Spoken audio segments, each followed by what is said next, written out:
Hello दोस्तों, आप सभी का हमारे YouTube channel history with Idris Khan में आप सभी का स्वागत है।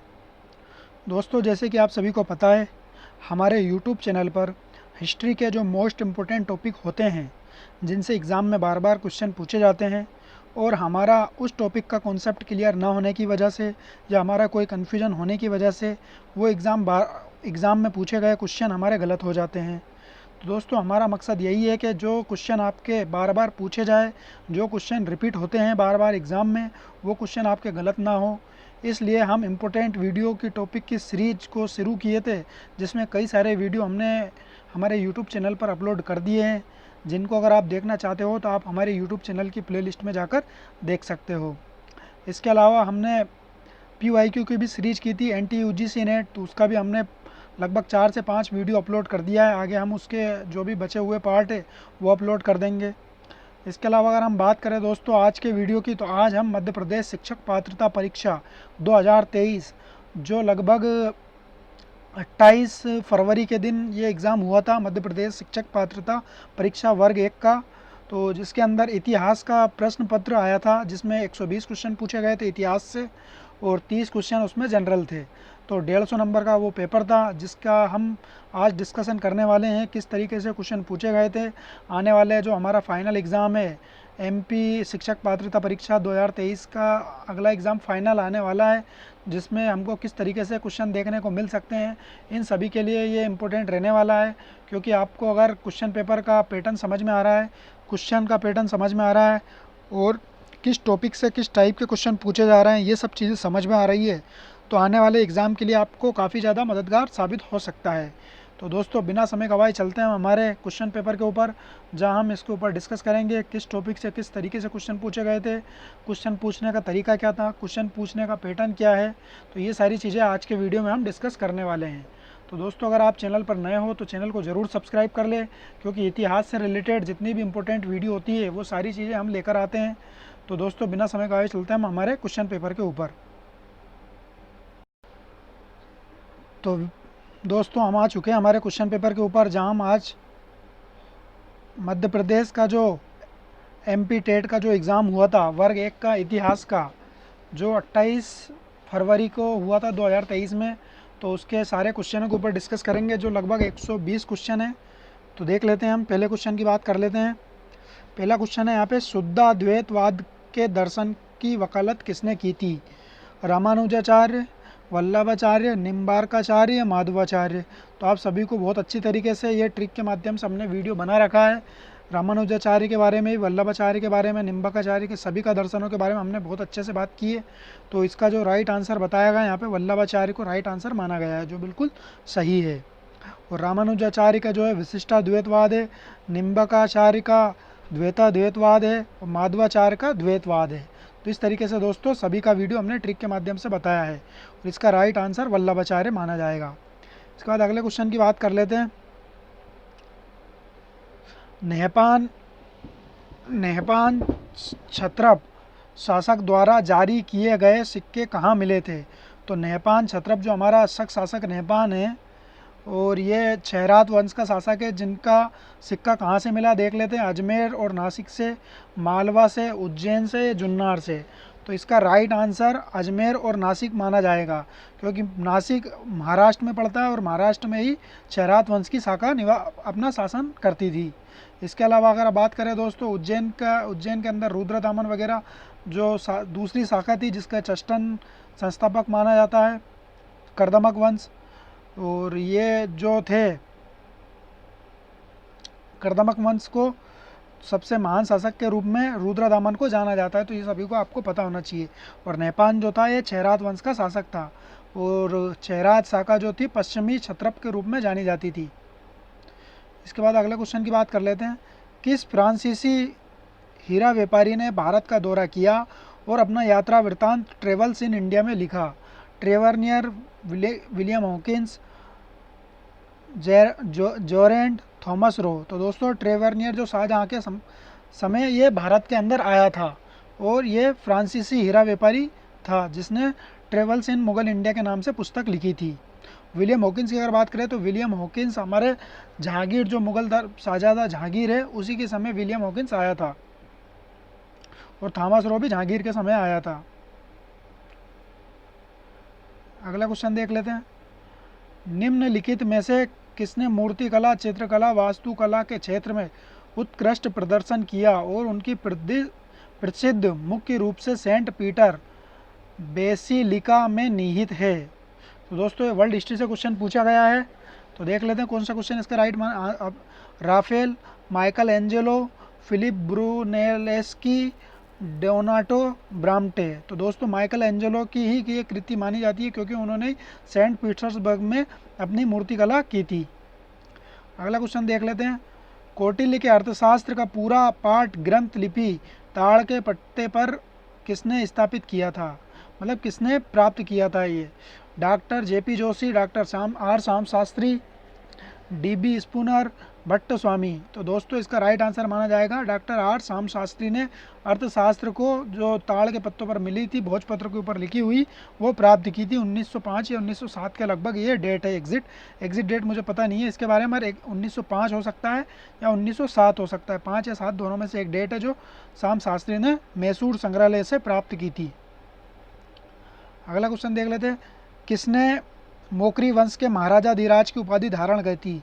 तो ईशान वर्मन, सरवर्मन, अवंती वर्मन, ग्रह वर्मन। तो दोस्तों ये क्वेश्चन डिलीट किया गया है और इसका राइट आंसर ईशान वर्मा है।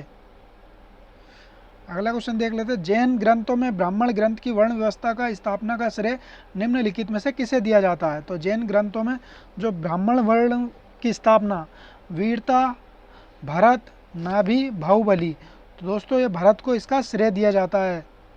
जो हमारे ऋषभ देव है पहले तीर्थंकर, उन्हीं के पुत्र के रूप में जाना जाता है भरत को और बाहुबली को, दोनों को। और नंबी उनकी पुत्री थी, तो नंबी से ही उनका ब्राह्मी लिपि के हिसाब से इनका नबी के नाम पे ही जो लिपि होती है उसका नाम ब्राह्मी लिपि पड़ा था।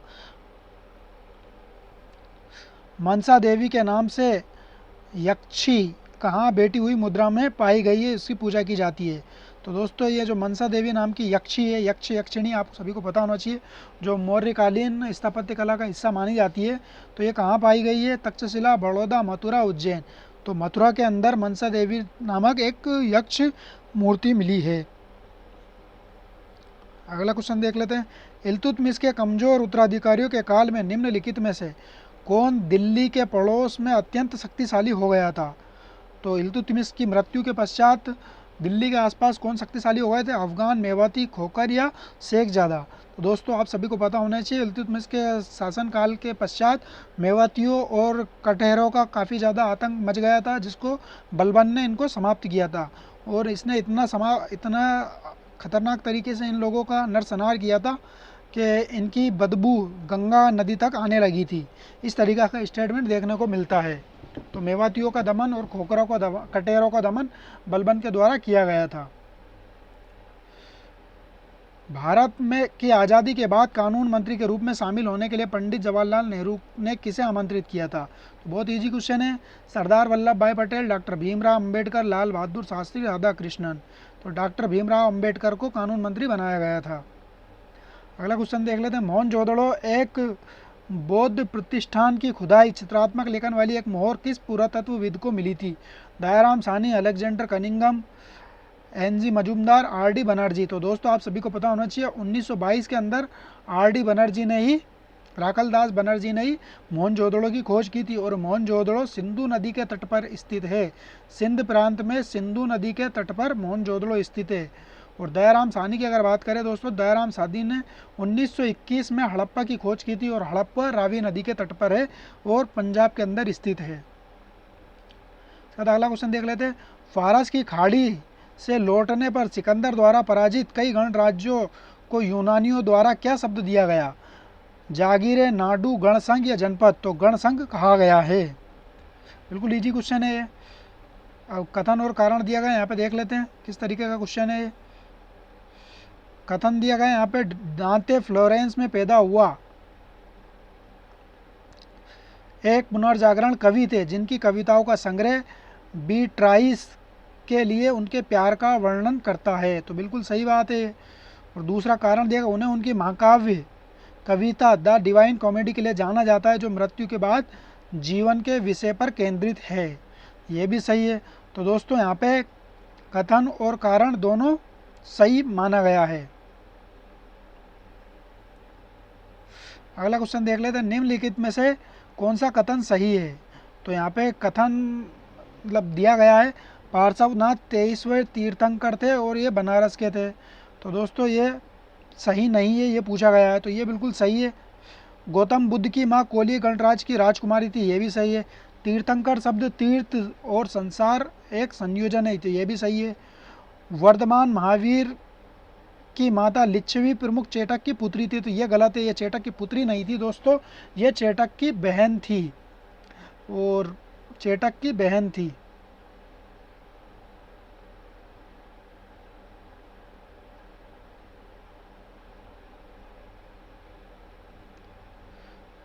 इसके बाद अगला क्वेश्चन देख लेते हैं, निम्नलिखित में से किस सुल्तान ने सबसे पहले सेना को पुनर्गठित करने और शेष नागरिकों के विभाग से अलग एक विभाग स्थापित करने का प्रयास किया था। तो किसने ये प्रयास किया था दोस्तों? इल्तुतमिश, नसरुद्दीन महमूद, बलबन, रजिया। तो बलबन ने दीवान आरिच विभाग की स्थापना की थी जो सैन्य विभाग से संबंधित था, और ये गुलाम वंश का शासक है, और इसको गुलामों का गुलाम नहीं कहा जाता है, गुलामों का गुलाम इल्तुतमिश को कहा जाता है। और बलबन ने अपने राजत्व के लिए जाना जाता है, राजत्व को काफ़ी ज़्यादा इसने इस्टेब्लिश किया था अपने प्रशासन में। अगला क्वेश्चन देख लेते हैं, एक पेड़ पर दो पक्षी की चोंच में मछली के साथ बैठे होने के दृश्य को दर्शाने वाला जार किस हड़प्पा स्थल से पाया गया है। तो देख सकते हैं किस हड़प्पा स्थल से पाया गया, हड़प्पा, कालीबंगा, लोथल या कोटदीजी। तो लोथल से एक पात्र मिला है जिसके ऊपर एक चोंच में मछली, मतलब पक्षी के चोंच में मछली है, और ये दृश्य दर्शाया गया है। बुद्ध के जीवन की निम्नलिखित में से कौन सी घटना को नियम में चक्र घूमता हुआ दर्शाया गया है, मतलब चक्र घूमता हुआ किस घटना के रूप में प्रतीक स्वरूप दर्शाया गया है? महान त्याग, जन्म, पहला उपदेश, निर्वाण। तो धर्म चक्र प्रवर्तन जो पहला धर्म उपदेश है सारनाथ के अंदर दिया गया था, उसी को घूमते हुए चक्र के द्वारा दर्शाया गया है। कौन शूद्र को अन्नदाता के रूप में वर्णित करता है? व्रत संहिता, विष्णु पुराण, स्कंद पुराण, धर्मशास्त्र। तो स्कंद पुराण जो है शूद्र को अन्नदाता के रूप में वर्णित करता है। अगला क्वेश्चन देख लेते हैं, ये क्वेश्चन डिलीट हो गया, देख लेते फिर भी क्या है। किस भारतीय समाज सुधारक ने सूरत शब्द योग के अभ्यास पर जोर दिया? तुलसीराम, गोपाल गणेश अगरकर, शिव नारायण अग्निहोत्री, श्री राम बाजपेयी। तो ये क्वेश्चन डिलीट कर दिया गया है। अगला क्वेश्चन देख लेते हैं, सबसे प्रसिद्ध चालुक्य राजा पुलकेशिन द्वितीय के दरबारी कवि कौन थे? कपिला, बाणभट्ट, कौटिल्य, रवि कीर्ति। तो रवि कीर्ति जो थे चालुक्य राजा पुलकेशिन द्वितीय के दरबारी कवि थे, इन्होंने ही ऐहोल अभिलेख को लिखा था। ऐहोल अभिलेख के जो लेखक है वो रवि कीर्ति को माना जाता है, और ये जैन धर्म से संबंधित थे। अगला क्वेश्चन देख लेते हैं, अकबर के शासन के दौरान जागीर व्यवस्था के बारे में कौन सा कथन गलत है? तो गलत कथन यहाँ पे पूछा गया है, जागीर वह भूमि थी जो जागीरदारों को उनके वेतन के बदले सौंपी जाती थी, सही है। फौतदार जागीर का कोष अध्यक्ष होता था, ये भी सही है। तनख्वाह जागीरें वंशानुगत और हस्तांतरण थी, तो ये गलत है क्योंकि वंशानुगत नहीं थी। वेतन के बदले दी जाने वाली जागीर तनख्वाह जागीर कहलाती थी, तो ये भी सही है। तो ऑप्शन नंबर 3 बिल्कुल गलत माना जाएगा, ये हस्तांतरणीय भी थी और वंशानुगत भी नहीं थी। अगला क्वेश्चन देख लेते हैं, हड़प्पा और मोहनजोदड़ो की खोज के दौरान भारतीय पुरातत्व सर्वेक्षण के महानिदेशक कौन थे? John Marshall, R D Banerjee, Alexander Cunningham और जॉन बेंटिक। तो जॉन मार्शल के नेतृत्व में ही हड़प्पा और मोहनजोदड़ो की खोज की गई है। आर डी बनर्जी ने मोहनजोदड़ो की है और दयाराम साहनी ने हड़प्पा की है। मद्रास में रैयतवाड़ी व्यवस्था को शुरुआत किसने की है? Lord Wellesley, Lord Curzon, Lord William Bentinck, Thomas Munro. तो मद्रास के अंदर थॉमस मुनरो के द्वारा रैयतवाड़ी व्यवस्था शुरू की गई थी। रैयतवाड़ी व्यवस्था की खास बात यह है कि इसके साथ मतलब इस व्यवस्था में जो कंपनी के द्वारा एग्रीमेंट किसानों के द्वारा मतलब किसानों के साथ किया जाता था, जबकि हमारी स्थायी बंदोबस्त के अंदर जमींदारों के साथ किया जाता था और महलवाड़ी के अंदर गांव के मुखिया के द्वारा किया जाता था। तो ये तीनों व्यवस्थाओं में अलग अलग चीज़ें दी गई है। और सबसे ज़्यादा क्षेत्र में रैयत वाली व्यवस्था को किया गया था। 51% भारतीय जो ब्रिटिश भूभाग था उसके 51% भाग पर रैयत वाली व्यवस्था को लागू किया गया था। निम्न में से कौन मौर्यों की दरबारी कला शैली को दर्शाता है? Magadh school, Pataliputra school, Mathura school, Gandhara school. तो पाटलिपुत्र स्कूल का संबंध मौर्यों की दरबारी शैली से था। भारत में चंपारण सत्याग्रह की शुरुआत कब हुई थी? 1917, 1935, 1920, 1900। तो 1917 के अंदर गांधी जी द्वारा चंपारण सत्याग्रह की शुरुआत की गई थी, जो बिहार के अंदर था। और यहाँ पे तिनकटिया व्यवस्था से संबंधित यह आंदोलन था। सिराजुद्दौला बंगाल का नवाब कब बना? 1889, 1756, 1788, 1698। तो 1756 में सिराजुद्दौला को अलवर्दी खां के मृत्यु के पश्चात अपने नवासे सिराजुद्दौला को बंगाल का नवाब बनाया गया था। और 1757 की प्लासी के युद्ध में सिराजुद्दौला की हत्या कर दी जाती है। किस जनजाति के आधार का वर्णन करने के लिए शब्द का प्रयोग किया जाता है? जनपद, क्षत्रिय, ब्राह्मण, ग्रामीण। तो जनजाति शब्द को वर्णन करने के लिए जनपद शब्द का प्रयोग किया जाता है। निम्नलिखित में से कौन सा परिणाम भाषा माध्यम से आता है और इसे प्रिंट में पुनः प्राप्त किया जा सकता है? साहित्य की समीक्षा, सरकारी आदेश, पुरातात्विक निष्कर्ष, लिखित स्रोत। तो लिखित स्रोत जो है ये भाषा के माध्यम से आता है और इसे प्राप्त भी किया जा सकता है।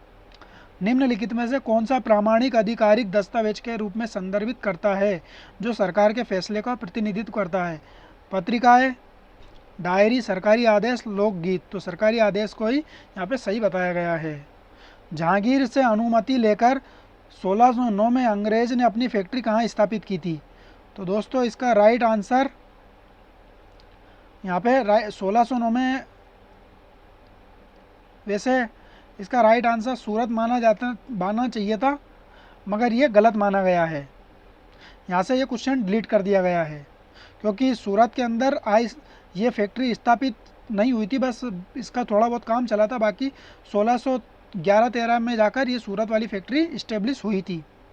इस हिसाब से इसको डिलीट कर दिया गया है। राजा बीरबल ने अपने जीवन के किस अभियान में जान गंवाई थी? स्वात घाटी, गोलकुंडा, खानदेश या कश्मीर। तो स्वात घाटी के अंदर जब यूसुफ जइयों का विद्रोह होता है, उसी को दबाने में राजा बीरबल अपने प्राण को त्याग देते हैं, उसी विद्रोह को दबाने में। कौन सा सही विकल्प है? मतलब सूफी संप्रदाय से संबंधित यहाँ पे दिए गए हैं, तो कौन सा सही है ये पूछा गया है।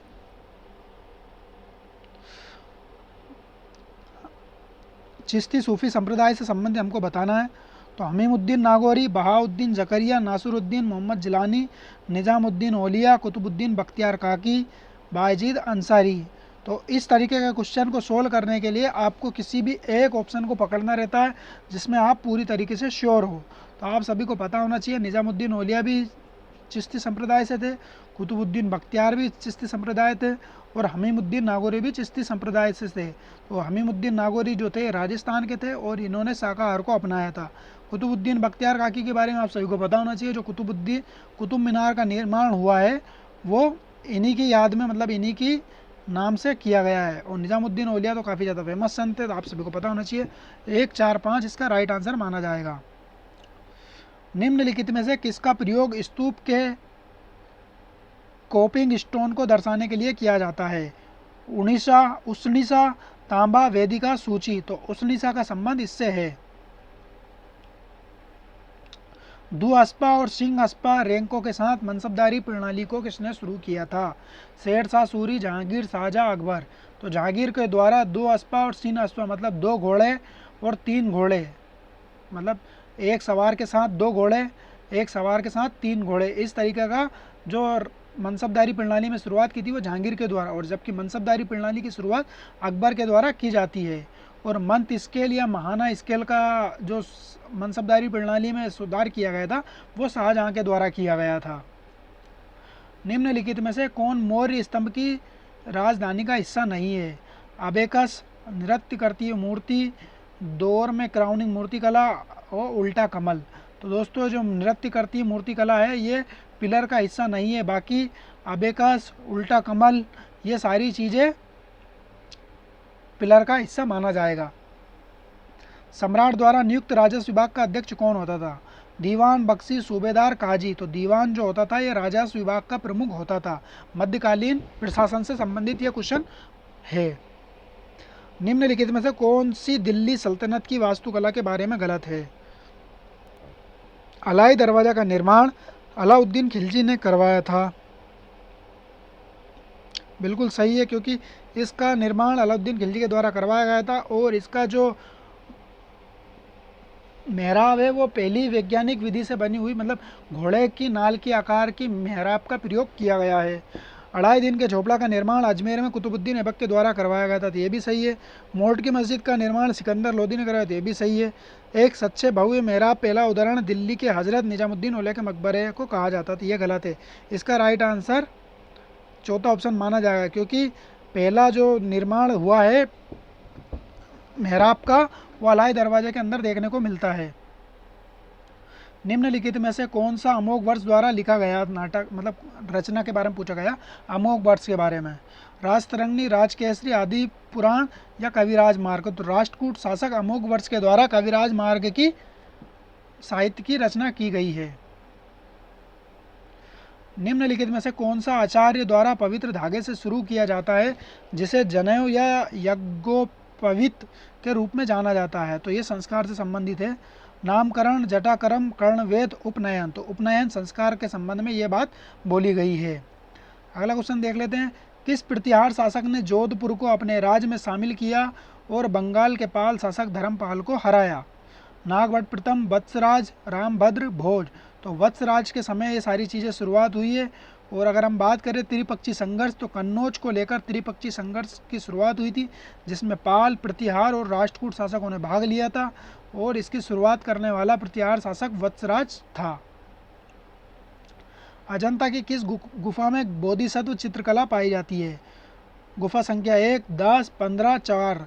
तो गुफा संख्या 1 के अंदर बोधिसत्व की प्रतिमा पाई जाती है। और अजंता गुफा का जो विषय वस्तु है दोस्तों, गुफाओं के अंदर जो चित्रकला वगैरह की गई है ये बौद्ध धर्म से रिलेटेड है। और अगर हम बात करें हम एलोरा गुफा की, तो एलोरा के अंदर आपको जैन धर्म, बौद्ध धर्म और हिंदू धर्म, तीनों धर्म की मूर्तियाँ पाई जाती है, उसके अंदर चित्रकला पाई जाती है। बौद्ध धर्म के बारे में निम्नलिखित में से कौन सा कथन गलत है? तृष्णा दुख का मुख्य कारण है। तो सही बात है। बौद्ध धर्म के अनुसार सब कुछ पीड़ित है, ये भी सही है। अष्टांगिक मार्गों के द्वारा दुखों का अंत हो सकता है, ये भी सही है। दुख की पीड़ा कभी समाप्त नहीं हो सकती, ये गलत है। निम्नलिखित में से कौन सा स्थल सिंधु घाटी सभ्यता का सबसे उत्तरी स्थल है? आमरी, कालीबंगा, मेहरगढ़, मांडा। तो दोस्तों मांडा जो है ये सबसे ज़्यादा उत्तरी स्थल के रूप में माना जाता है, जो जम्मू कश्मीर के अंदर स्थित है, ये उत्तरी स्थल है। भारत में मुगल शासन के दौरान मूल्यांकन का सबसे महत्वपूर्ण तरीका कौन सा है जो शेरशाह के शासन से इसकी उत्पत्ति का पता लगता है? जब्ती, करोरी, खालिसा, गल्ला बख्शी। तो जब्ती प्रणाली जो थी ये सबसे अच्छा मूल्यांकन का तरीका माना जाता था और इसकी उत्पत्ति शेरशाह के समय हो गई थी और अकबर के समय भी इसी को अपनाया गया था। क्षत्रप शब्द का क्या तात्पर्य है?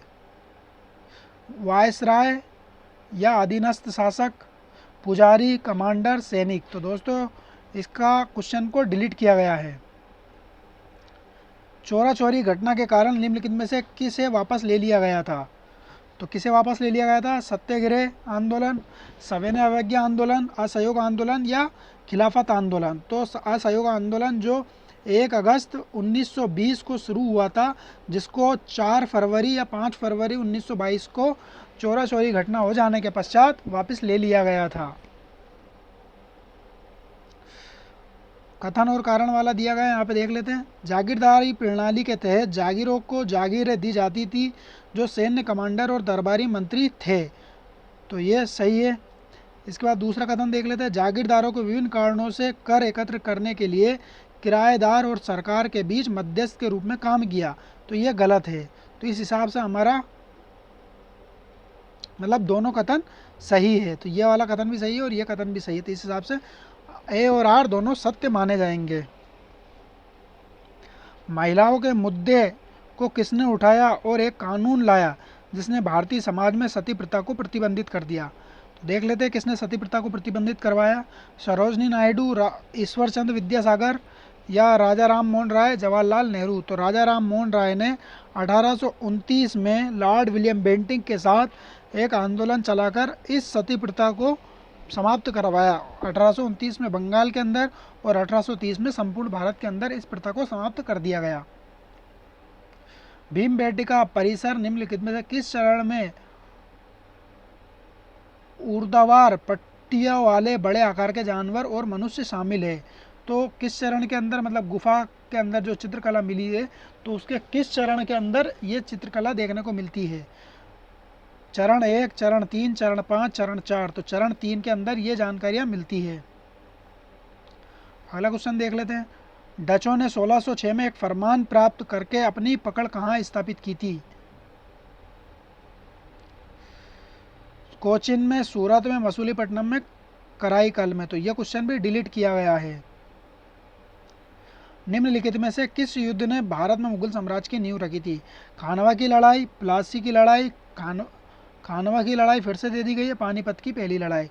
तो 21 अप्रैल 1526 को बाबर ने इब्राहिम लोदी को परास्त कर भारत के अंदर मुगल वंश की स्थापना की थी। महावीर का प्रतीक चिन्ह क्या है? चीता, मोर, हाथी, शेर। तो शेर जो है महावीर, जो हमारे जैन तीर्थंकर है 24वें, जिन्होंने भारत के अंदर जैन धर्म को पूरी तरीके से स्थापित किया, उनका प्रतीक चिन्ह शेर को माना गया है। अमरावती स्तूप किस प्रकार के अद्वितीय पत्थरों से बना है? चूना पत्थर, ग्रेनाइट पत्थर, सफ़ेद संगमरमर, बलुआ पत्थर। तो सफ़ेद संगमरमर से अमरावती स्तूप बना हुआ है, जो सातवाहन कालीन माना जाता है। बुद्ध की लगभग 6 फीट ऊंची प्रतिमा कहाँ से प्राप्त हुई है, जो गुप्त काल के दौरान कला की विशेष प्रतिनिधित्व करती है? तो ये पीतल की प्रतिमा है। एक बात और हम बता दें, ग्वालियर, सुल्तानगंज, उज्जैन या मथुरा। तो सुल्तानगंज से प्रतिमा मिली है, जो चंद्रगुप्त द्वितीय या चंद्रगुप्त विक्रमादित्य के काल में इसका निर्माण करवाया गया था। अगला क्वेश्चन देख लेते हैं। किस राष्ट्रकूट शासक की निसंतान मृत्यु हुई और उसके चचा सिंहासन पर बैठे? अमोघ वर्ष, कृष्ण, ध्रुव या दंती दुर्ग। तो दोस्तों दंती दुर्ग के बाद कृष्ण प्रथम शासक बनते हैं। जो कृष्ण प्रथम होते हैं ये इसके चाचा होते हैं। तो दंती दुर्ग इसका राइट आंसर माना जाएगा, क्योंकि दंती दुर्ग ही राष्ट्रकूट वंश का संस्थापक माना जाता है और ये निसंतान इसकी मृत्यु हो जाती है। इसके पश्चात इसके चाचा कृष्ण प्रथम शासक बनते हैं। इसके बाद अगले क्वेश्चन की बात कर लेते हैं। भारत में स्तूप संस्कृति को किसने लोकप्रिय बनाया? समुद्रगुप्त, शिवाजी, हर्षवर्धन या अशोक। तो दोस्तों मौर्य सम्राट अशोक के द्वारा 84,000 स्तूपों का निर्माण भारत के अंदर करवाया गया था। इसी वजह से भारत में स्तूप संस्कृति को लोकप्रिय बनाने का श्रेय सम्राट अशोक को दिया जाता है। अंग्रेजों द्वारा गठित 1901 में तीसरे अकाल राहित आयोग का क्या नाम था? तो लॉर्ड कर्जन के समय ये इस आयोग का गठन किया गया था। MacDonnell commission, Woodhead commission, Lyall commission, Strachey commission. तो मैकडोनल कमीशन 1901 में लॉर्ड कर्जन के समय इसको बनाया गया था। स्ट्रेची आयोग कमीशन की अगर हम बात करें तो लॉर्ड लिटन के समय 1878 में इसका बनाया गया था, स्ट्रेची कमीशन को। प्राचीन जैन धर्म के संदर्भ में निम्नलिखित में से कौन सा एक कथन सही है? पहली शताब्दी ईस्वी पूर्व जैन धर्म में कलिंग राजा खारवेल का संरक्षण प्राप्त था, ये सही है। पाटलिपुत्र में आयोजित परिषद भद्रबाहु के नेतृत्व में रहने वाले जैनों को श्वेतांबर कहा जाता था। तो भद्रबाहु का नेतृत्व करने वाले को दिगंबर कहा जाता था, ये गलत है। जैन धर्म के प्रारंभिक चरण में जैन बौद्धों के विपरीत छवियों की पूजा करते थे, तो ये भी गलत है। दक्षिण भारत में जैन धर्म का प्रसार स्थूलभद्र के नेतृत्व में, गलत है, भद्रबाहु के नेतृत्व में हुआ। मुगल साम्राज्य के दौरान व्यापार वाणिज्य के बारे में गलत किया है? हाट या पेंट आवधिक बाजार है, जहां गांव के लोग अपनी दैनिक आवश्यकताओं की चीज़ों का आदान प्रदान खरीद सकते हैं। जो हाट बाजार लगता है वो आवधिक बाजार, मतलब कुछ समय के लिए लगता है, जैसे हफ्ते में 1 दिन, हफ्ते में 2 दिन, इस तरीके का बाजार लगता था, तो यह सही है। व्यापारियों और यात्रियों की सुविधा के लिए शहरों में सराय विश्राम गृह बने गए थे, तो ये भी सही है। बड़े गांवों में सर्राफ व सुनार रहते थे, बड़े गांवों में नहीं है, नगरों में रहते थे। खेराबादी और दरियावादी सूती कपड़े के प्रकार थे जिनका व्यापार किया जाता था, ये भी सही है। किसने परिभाषा दी कि इतिहास अपने व्यापक अर्थों में है? में वह सब कुछ है जो कभी हुआ है। हेनरी जॉनसन, अरस्तु, प्लेटो, जीन जैक्स रूसो। तो हेनरी जॉनसन की यह परिभाषा मानी जाएगी। अगला क्वेश्चन देख लेते हैं, निम्नलिखित में से कौन से भूस्वामी लाभार्थियों को संदर्भित करने के लिए उपयोग किए गए थे? कायस्थ, स्त्रीधन, विष्टि या भोगी? तो भोगी भूस्वामियों को कहा जाता है। वैदिक ग्रंथ के अनुसार क्षत्रिय शरीर के किस अंग से उत्पन्न हुए? जंगा, मुंह, पैर, भुजा। तो भुजाओं से इनका जन्म हुआ, उत्पन्न हुए हैं। पैर से शूद्र हुए हैं। मुंह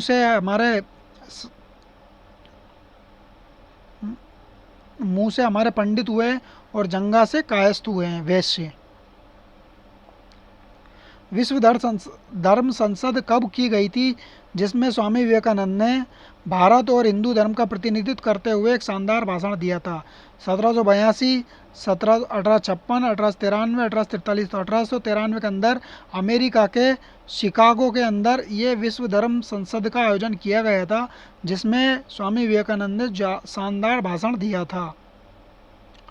मराठा प्रशासन में अष्टप्रधान में वित्त मंत्री के रूप में इस्तेमाल किए गए शब्दावली पूछी गई है। न्यायाधीश, अमात्य, सुमत या सचिव? तो अमात्य को यहाँ पे वित्त मंत्री कहा जाता था मराठा प्रशासन में। भारतीय राष्ट्रीय महिला परिषद की स्थापना कब हुई? 1930, 1919, 1945, 1925। तो 1925 में भारतीय राष्ट्रीय महिला परिषद की स्थापना की गई थी। चंदेरी के खिलाफ अभियान में बाबर की मदद किसने की थी, जिसके लिए उसने पैतृक जागीर मिल गई थी? शेर शाह ने, बैरम खान ने, बहार खान लोहानी ने, जलाल खान ने? तो शेर शाह ने चंदेरी के खिलाफ जब अभियान किया था बाबर ने, तो उस समय बाबर के साथ इन्होंने साथ दिया था। और शेर शाह का बचपन का नाम फरीद है, जो कई सारे एग्जामों का क्वेश्चन है।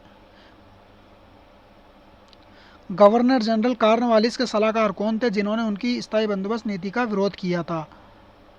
देख लेते हैं, जॉन शोर, एल्फिंस्टन, मेटकाफ या जॉन मेलकम? तो जॉन शोर ने गवर्नर जनरल कॉर्नवालिस द्वारा 1793 में लागू की गई स्थायी बंदोबस्त अधिनियम का जोरदार विरोध किया था। वैदिक संस्कृति मूल्यों धर्म पर जोर देने के लिए 50 छात्रों के साथ पहला वैदिक स्कूल कहाँ स्थापित किया गया था? मिर्ज़ापुर, फर्रुखाबाद, गाजियाबाद, वाराणसी? तो फर्रुखाबाद में ये स्कूल स्थापित किया गया था। किस पाल शासक ने बौद्ध धर्म को संरक्षण दिया और उसके दरबार में वज्रदत्त रहते थे? कवि वज्रदत्त के बारे में यहाँ पे क्वेश्चन पूछा गया है। धर्मपाल, नारायणपाल, देवपाल, विग्रहपाल? तो देवपाल के समय ये रहते थे और इन्होंने बौद्ध धर्म को संरक्षण दिया था। पाल वंश की अगर बात करें तो ये बंगाल के अंदर ये अपना शासन स्थापित किया हुए थे। गौतम बुद्ध के अनुसार किस बात का पालन करके दुख को दूर किया जा सकता है? जीवन की 7 वास्तविकताएं, अष्टांगिक मार्ग, 3 बलिदान, 4 महान सत्य? तो अष्टांगिक मार्ग के द्वारा दुख को समाप्त किया जा सकता है। निम्न में से किसने 1854 में इटली में एकता को बढ़ावा देने के लिए क्रीमिया के युद्ध में भाग लिया था? ऑस्ट्रिया ने, सर्डिनिया ने, हंगरी ने या बोस्निया ने? तो सर्डिनिया पीडमोंट ने क्रीमिया के युद्ध में भाग लिया था। अगला क्वेश्चन देख लेते हैं, 1608 में जहांगीर ने किसने मुलाकात की और भारत में व्यापार संबंधी इंग्लैंड के राजा जेम्स का पत्र दिखाया? Lord Wellesley, Robert Clive, Captain William Hawkins, Warren Hasting? तो विलियम हॉकिंस 1608 में जहांगीर से मुलाकात करता है और ये इंग्लैंड के राजा जेम्स प्रथम का एक पत्र भी लेकर आता है। निम्नलिखित में से कौन सा संगठन उन संगठनों को संदर्भित करता है जो किसी क्षेत्र के इतिहास, ऐतिहासिक अवधि, गैर सरकारी संगठनों या किसी विशेष से संबंधित हित को संरक्षित और बढ़ावा देना चाहता है? तो कौन सा संगठन है? ऐतिहासिक समाज, सरकारी अभिलेखागार, पुस्तकालय, डिजिटल लॉकर? तो ऐतिहासिक समाज के द्वारा ये सारी चीज़ें देखने को मिलती है। खिलाफत आंदोलन किसके नेतृत्व में प्रारंभ हुआ था? पंडित मोतीलाल नेहरू, एन.जी. मजूमदार, अली भाई, सी.आर. दास? तो अली भाई के द्वारा 1919 में भारत के अंदर खिलाफत आंदोलन की शुरुआत की गई थी। फिर इसके बाद इसका नेतृत्व महात्मा गांधी के द्वारा ले लिया गया था। कुस्तुनतुनिया पर तुर्कों ने कब्जा कब कर लिया था? 1453, 1523, 1422, 1448। तो 1453 के अंदर कुस्तुनतुनिया पर अरबों ने अपना कब्जा स्थापित कर लिया था। इसी के पश्चात यूरोप का और भारत का व्यापारिक कनेक्शन टूट गया। 1703 में मराठों के साथ वार्ता शुरुआत किसने की थी? जहांगीर ने, औरंगजेब ने, अकबर ने, हुमायूं ने। तो औरंगजेब ने 1703 में मराठों के साथ वार्ता शुरुआत की थी। तीसरे तमिल संगम के अध्यक्ष कौन थे? अगस्त्य, नक्कीर, कपिलर, तोलकापियर। तो नक्कीर जो थे तीसरे संगम के अध्यक्ष थे, और अगस्त्य जो ऋषि अगस्त्य थे ये प्रथम और द्वितीय संगम के अध्यक्ष माने जाते हैं। शिवाजी ने रायगढ़ में औपचारिक रूप से अपना राज्याभिषेक कब करवाया? 1600 में, 1623 में, 1674 में, 1665 में। तो 1674 में शिवाजी ने अपना राज्याभिषेक करवाया था, और इसी साल इन्होंने अपना माता के निधन के पश्चात सितंबर के महीने में दूसरी बार राज्याभिषेक करवाया था। इस हिसाब से शिवाजी का राज्याभिषेक 2 बार होता है। तहज़ीबुल अखलाक के संस्थापक कौन थे? तहज़ीबुल अखलाक के संस्थापक मिर्ज़ा गुलाम अहमद, मौलाना हुसैन अहमद, मौलाना जफ़र अली, सर सैयद अहमद खां। तो सर सैयद अहमद खां ने तहज़ीबुल अखलाक नाम से एक पत्रिका का संचालन किया था। अगला क्वेश्चन देख लेते हैं। भारत में तुगलक वंश के बारे में निम्नलिखित में से कौन सा बिंदु गलत जानकारी देता है? फिरोज शाह द्वारा ब्राह्मणों पर जजिया कर में भुगतान में छूट नहीं दी गई, मतलब ब्राह्मणों से भी जजिया कर लिया गया, सही बात है। और यही एक पहला सुल्तान है जिसने ब्राह्मणों से कर लिया। फिरोज शाह तुगलक ने जजिया को भू राजस्व से अलग कर दिया और गैर मुसलमानों पर थोप दिया, तो यह भी सही है। तैमूर लंगड़ा ने मोहम्मद शाह के शासनकाल में भारत पर आक्रमण किया, तो ये गलत है। चैरिटी विभाग या दीवान खैरात विभाग की स्थापना फिरोज तुगलक ने की थी, ये भी सही है। तो तैमूर लंग ने जो आक्रमण किया था वो नासिरुद्दीन महमूद के समय किया गया था, जो तुगलक वंश का अंतिम शासक था 1398 में। भारतीय राष्ट्रीय कांग्रेस के प्रथम अधिवेशन की अध्यक्षता किसने की थी? तो 1885 के अंदर यह अधिवेशन हुआ था। देख लेते हैं। ए ओ ह्यूम, दादा भाई नौरोजी, फिरोज शाह मेहता, डब्ल्यू.सी. बनर्जी। तो डब्ल्यू.सी. बनर्जी ने इसकी अध्यक्षता की थी। अब दोस्तों आपको कमेंट्स करके ये बताना है 1885 में ये जो कांग्रेस का पहला अधिवेशन हुआ था ये किस स्थान पर स्थापित किया गया था? वैसे तो ये प्रस्तावित पुणे के अंदर स्थित था, मगर पुणे में प्लेग फैल जाने के कारण इसका स्थान परिवर्तन कर दिया गया था। तो आपको कमेंट्स करके ये बताना है कि भारतीय राष्ट्रीय कांग्रेस का प्रथम अधिवेशन किस स्थान पर हुआ था। कमेंट सभी को करना है। अगर वीडियो अच्छी लग रही है तो वीडियो को लाइक ज़रूर करें। चैनल पर अगर आप नए हो तो चैनल को ज़रूर सब्सक्राइब कर लें और बेल आइकन को प्रेस कर लें, जिससे आपको आने वाली वीडियो की नोटिफिकेशन बराबर मिलती रहे। अगले क्वेश्चन की बात कर लेते हैं।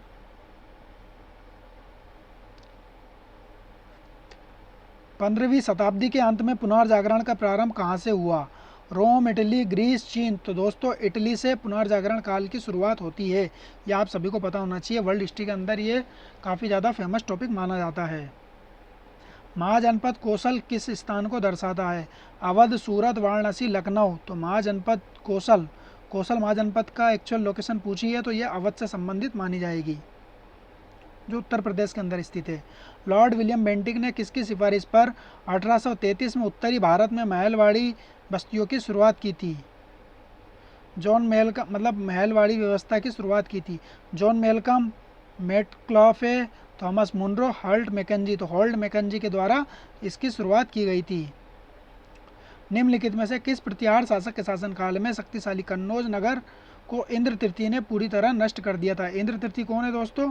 इंद्र तृतीय जो है ये राष्ट्रकूट शासक है। महिपाल के समय, मीरभोज के समय, राज्यपाल के समय या विद्याधर के समय? तो महिपाल के समय ये कन्नौज नगर को लूट लिया गया था। अशोक के समय सैन्य स्टेशनों पर लगाया जाने वाला कर? तो दोस्तों ये क्वेश्चन डिलीट कर दिया गया है।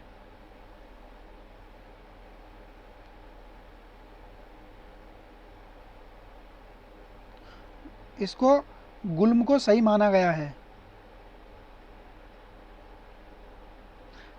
रिवाइज आंसर की में गुल्म को सही माना गया है। अगला क्वेश्चन देख लेते हैं। निम्नलिखित में से कौन सी यूनानी देवी कुंवारी एटलीना पर्टेनोस के घर को संदर्भित करता है।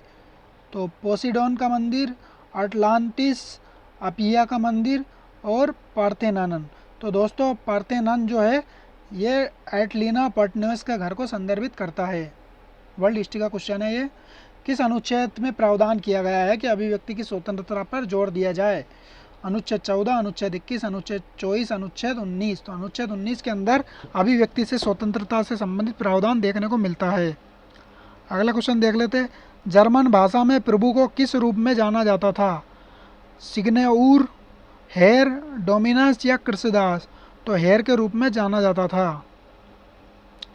लिबरल पार्टी के टिकट पर हाउस ऑफ कॉमन्स का सदस्य बनने वाले पहले भारतीय और grand old man of India के रूप में किसे जाना जाता है? तो बहुत इजी क्वेश्चन है।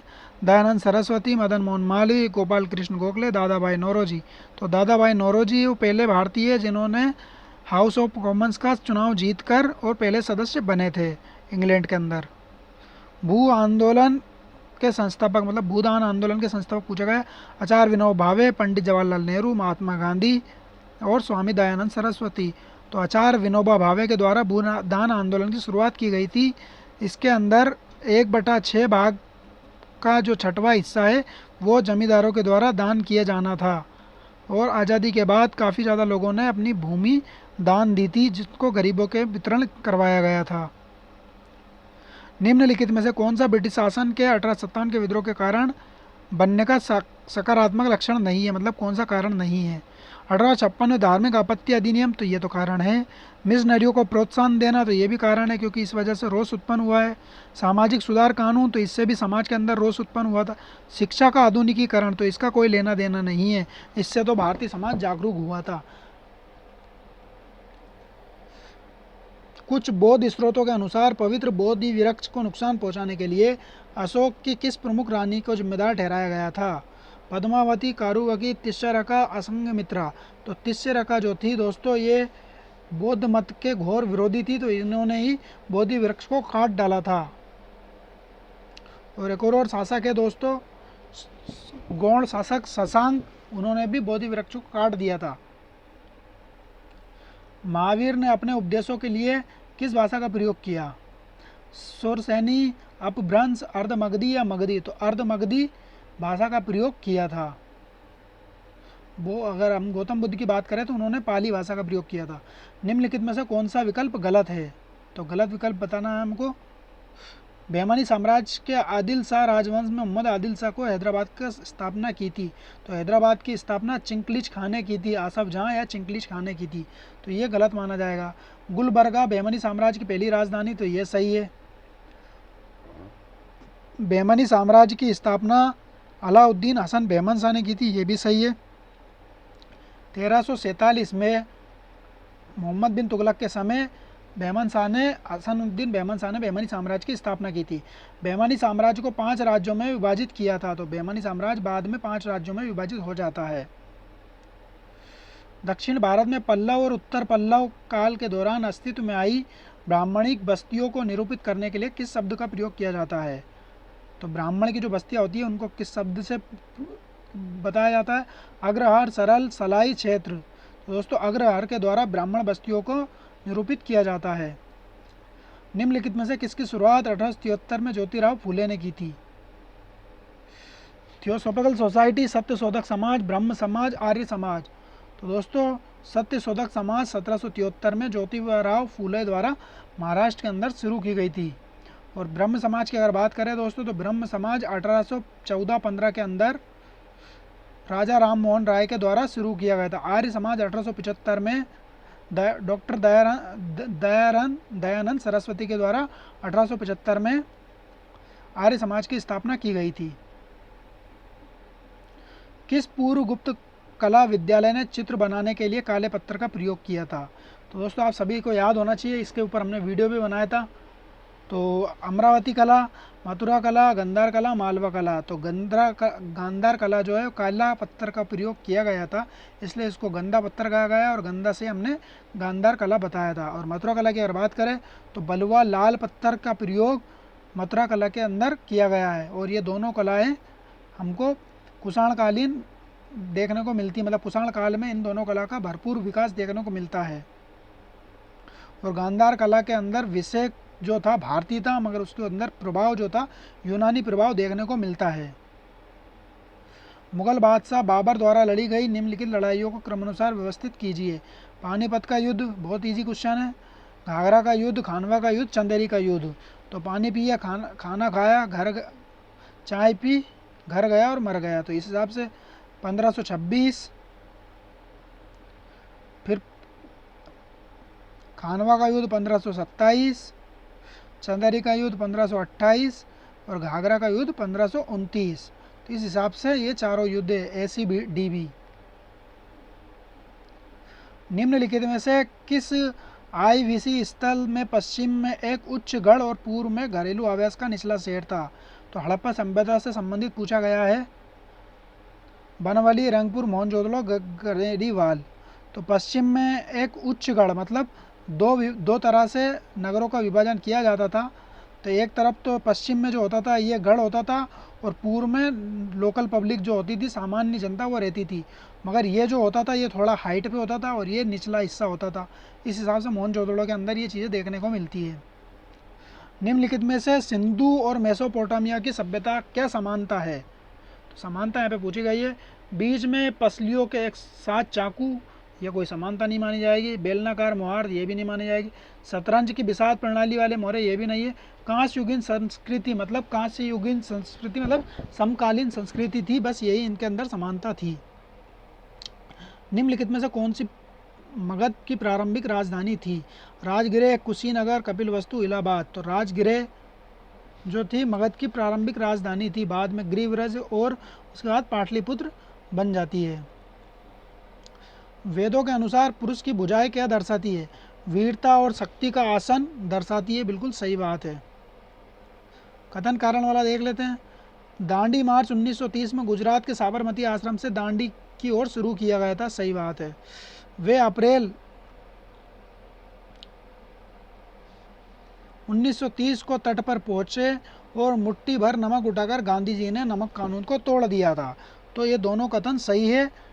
और आपको कमेंट्स करके ये बताना है दोस्तों कि गांधी जी जो है मुट्ठी भर नमक कानून को तोड़ दिया, मतलब कितने अप्रैल को गांधी जी ने नमक कानून को तोड़ दिया था, मतलब दांडी पहुंचकर कितने अप्रैल को गांधी जी ने नमक कानून का उल्लंघन किया था। यह आपको कमेंट्स करके बताना है, डेट बताना है कितने अप्रैल को।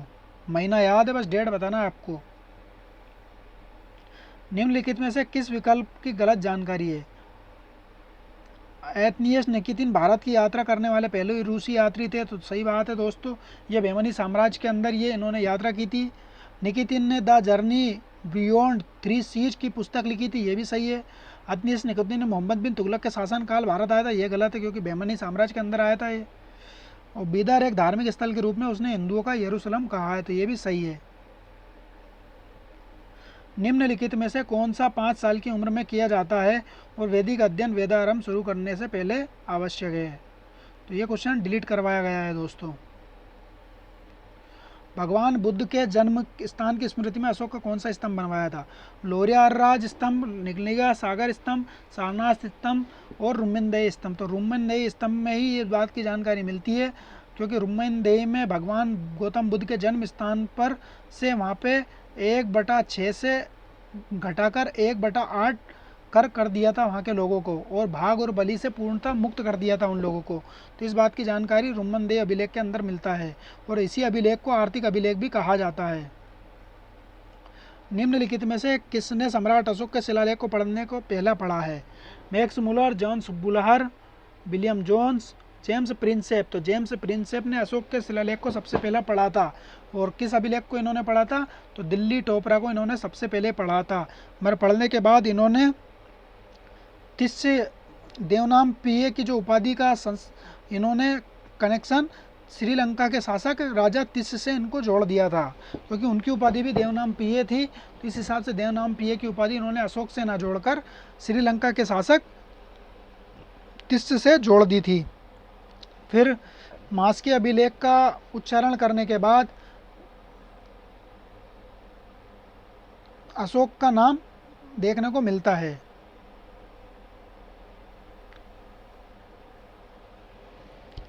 रमोसी विद्रोह के नेता कौन थे? तो रमोसी विद्रोह के नेता कौन थे? खुर्दा के राजा सुरेंद्र राय, वेलुथम्पी, चित्तूर सिंह। तो चित्तूर सिंह जो थे रमोसी विद्रोह के नेता माने जाते हैं। अगला क्वेश्चन देख लेते हैं। वैशेषिक दर्शन शास्त्र की स्थापना किसने की थी? जिसने ब्राह्मण को सभी परमाणुओं की चेतना पैदा करने वाली शक्ति के रूप में जाना जाता। तो दोस्तों कनाडा नहीं है, ये कणाद आएगा, इस वजह से ये क्वेश्चन डिलीट कर दिया गया है। तो इसका राइट आंसर कणाद माना जाएगा। निम्नलिखित में से कौन उस नियम को संदर्भित करता है जो ऋषि के एक भी पूर्वज के सदस्यों के बीच विवाह को प्रतिबंधित करता है? गोत्र बहिर्गमन, प्रवर बहिर्विवाह, सापिंड बहिर्गमन, कन्यादान। तो प्रवर बहिर्विवाह जो है एक ही गोत्र मतलब पूर्वजों के गोत्र में विवाह से संबंधित है। अगला क्वेश्चन देख लेते हैं। आत्मसम्मान आंदोलन किसने शुरू किया था? श्री नारायण गुरु, रामास्वामी नायंकर, श्री राजगोपालाचारी, श्री रामकृष्ण परमहंस।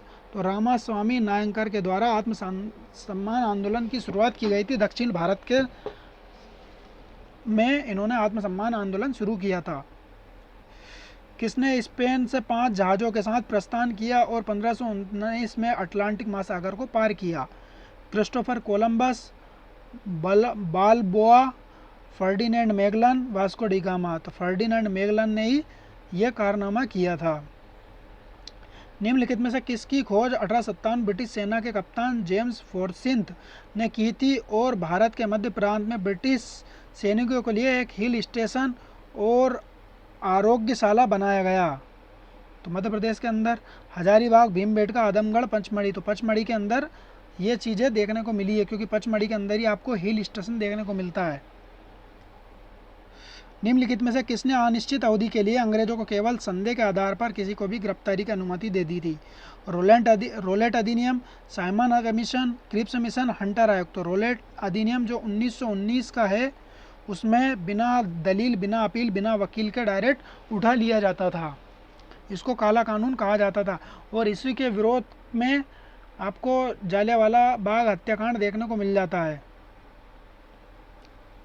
निम्नलिखित में से किसने मनसबदारों को उपलब्ध कराने या बनाए रखने के लिए घुड़सवारों की संख्या निर्धारित की जाती है?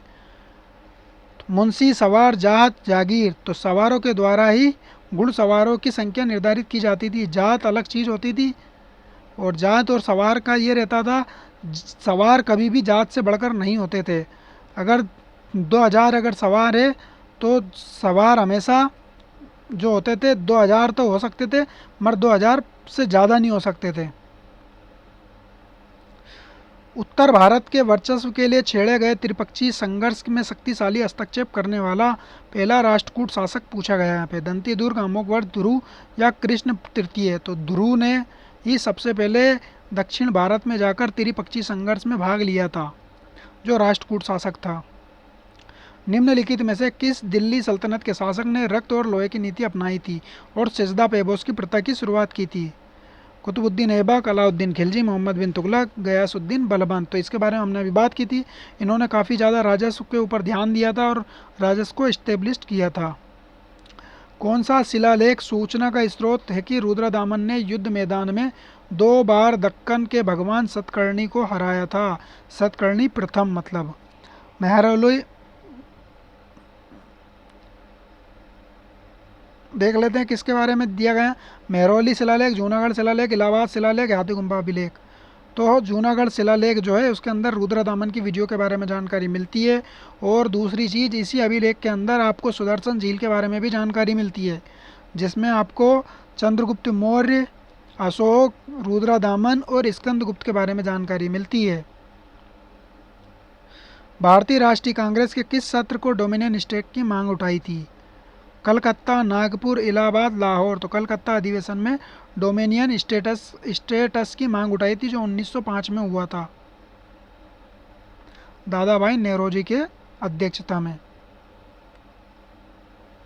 तो इस हिसाब से हमारे पूरे क्वेश्चन हो चुके हैं दोस्तों। 120 क्वेश्चनों के ऊपर हमने बात कर ली है। अगर आपको वीडियो अच्छा लगा है तो वीडियो को लाइक करें, ज़्यादा से ज़्यादा शेयर करें। जितने भी हमने आपसे क्वेश्चन पूछे हैं कमेंट्स करने के लिए कहा है, कमेंट्स ज़रूर करें। चैनल पर नए हो तो चैनल को ज़रूर सब्सक्राइब कर ले, क्योंकि अब आने वाली वीडियो जितनी भी है वो सारी इंपॉर्टेंट टॉपिक वाली वीडियो भी आएंगी और साथ में आपकी जो हमने PYQ की चालू कर रखी है, उसकी वीडियो भी निरंतर आती रहेंगी। तो दोस्तों वीडियो को ज़्यादा से ज़्यादा लाइक करें, शेयर करें, कमेंट्स करें। हम वीडियो को यहीं समाप्त करते हैं। थैंक यू, धन्यवाद।